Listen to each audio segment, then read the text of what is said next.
Blessed are the peacemakers. We live in a divided world. No matter where you look, you can't get away from it. There is division, there is strife, there are quarrels everywhere you look. Whether it's between nations, whether it's between people groups, or even within relationships themselves, human nature tends to division. To a certain extent, that division will always exist. I would argue that it is human nature to separate ourselves, to put others down. But something that is concerning, something that I don't think reflects the desires of Jesus, is that division exists amongst Christians as well. And this is what I would like to talk about in a 7-video series. I want to talk about division and look at different aspects of it. In this video, I want to talk about what causes division.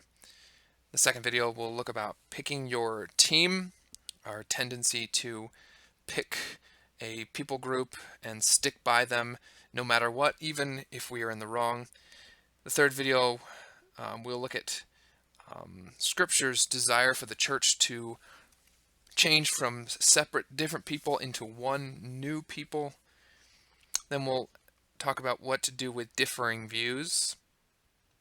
And we'll look at some specific instances. The first one will be with the Lord's Supper, and then 2 character studies, Jesus and the Samaritans, and then Peter and the Galatians. So that's my goal over the next several videos. But I want to talk about quarrels and divisions because I think it's an incredibly relevant and important topic for today.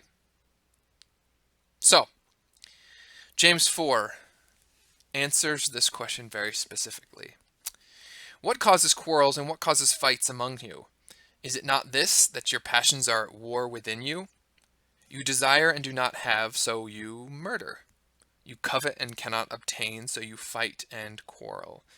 You do not have because you do not ask, and you ask and do not receive because you ask wrongly, to spend it on your passions or on your pleasures. So before we dive into that specifically, let's talk about what this is and what this is not talking about. First, what is it not talking about? When we use the word quarrels, division, we're not talking about rebuking sin and evil. If you come to me and say, Pastor Nate, I see this part of your character that just does not line up with God's character. I see you hold this position, you say these things, you do these things that just don't reflect someone who is following Christ. That's not causing division. That is resisting evil in my life, and I would argue is a very unifying and loving thing to do. It is also not disagreeing. This world is a complex place, and there are aspects where it is okay, good even, for people to disagree on things. What we are talking about, though, is wanting something, perhaps something good, with wrong reasons, and being willing to justify evil to get it.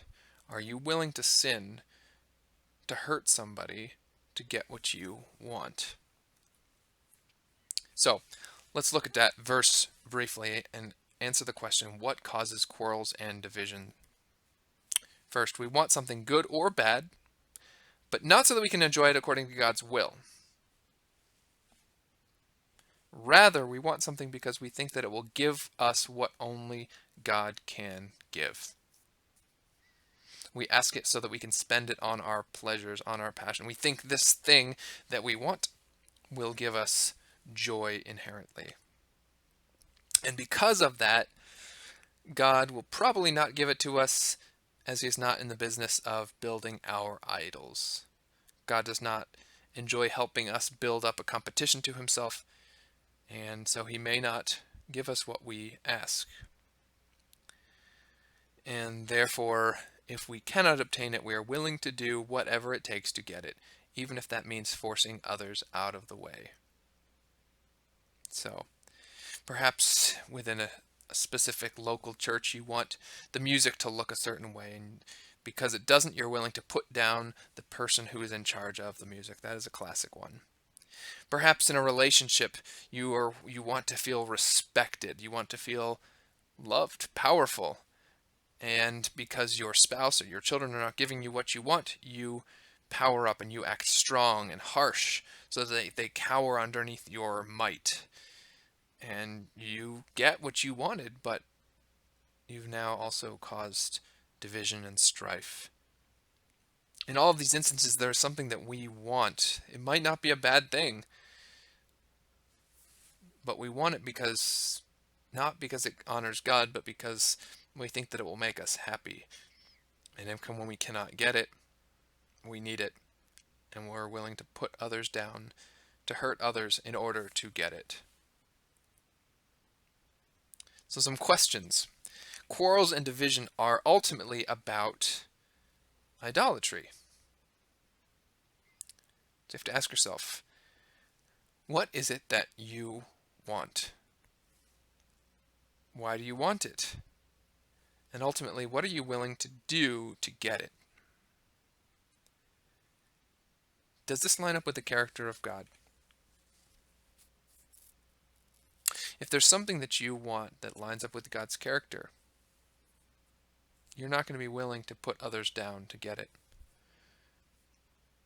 But if there is anger, division, and strife between you and another Christian, ultimately you have to ask, what is it that I want, and why am I willing to hurt them in order to get it? So, what is the alternative? James 3:13 through 18 will help us understand this. These are actually the verses directly before the previous passage. Who is wise and understanding among you? By his good conduct, let him show his works in the meekness of wisdom. But if you have bitter jealousy and selfish ambition in your hearts, do not boast and be false to the truth. Notice here we have the words bitter jealousy and selfish ambition.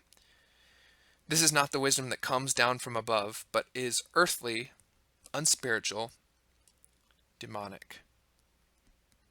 For where jealousy and selfish ambition exist, there will be disorder and every vile practice. So when we see disorder, strife, many times that is a result of our own selfish ambition. There's something that we want, people are in the way, and we are willing to do anything to get it. But the wisdom from above is first pure, then peaceable, gentle, open to reason, full of mercy and good fruits, impartial and sincere, and a harvest of righteousness is shown in peace by those who make peace. So let's break down that last section. What are the characteristics of peacemakers? First, peacemakers have pure desires. They want to achieve what honors God and others. They don't have ulterior motives of serving themselves. There's an aspect where you can be a peacemaker to serve yourself. If you want someone to stop bugging you, you can extend the white flag.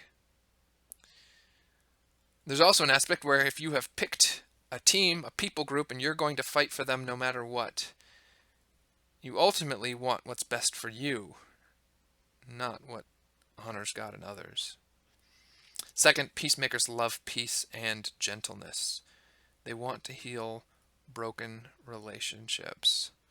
Someone who is a peacemaker wants to see relationships between humans made right.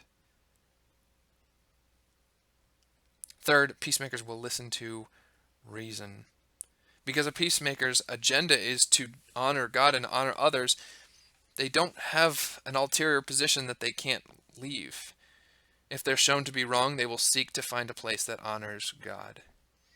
A peacemaker who is shown that their position is hurtful to others will change their position. Fourth, peacemakers show the fruit of the Spirit. By seeking peace among men, they are continuing the work that Jesus began in his body, and also to seek peace shows that the Spirit is working in their life. Jesus in his death created peace between God and men.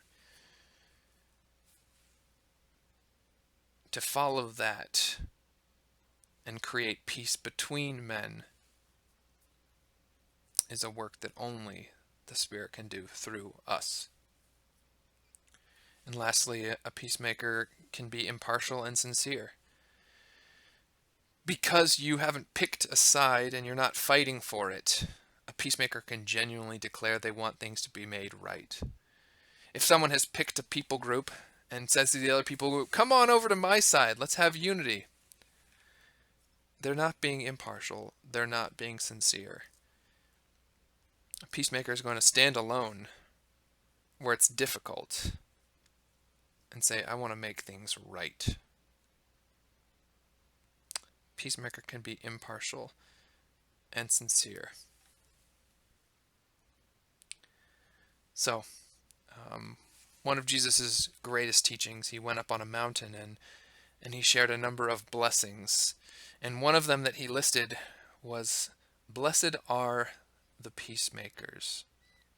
You see, someone who is characterized by seeking peace, seeking to make peace between people, is someone who is following Jesus and someone who ultimately has the work of the Spirit showing through in his life. And ultimately, above that, peacemaker is blessed. Why? Because a peacemaker will be called a son of God.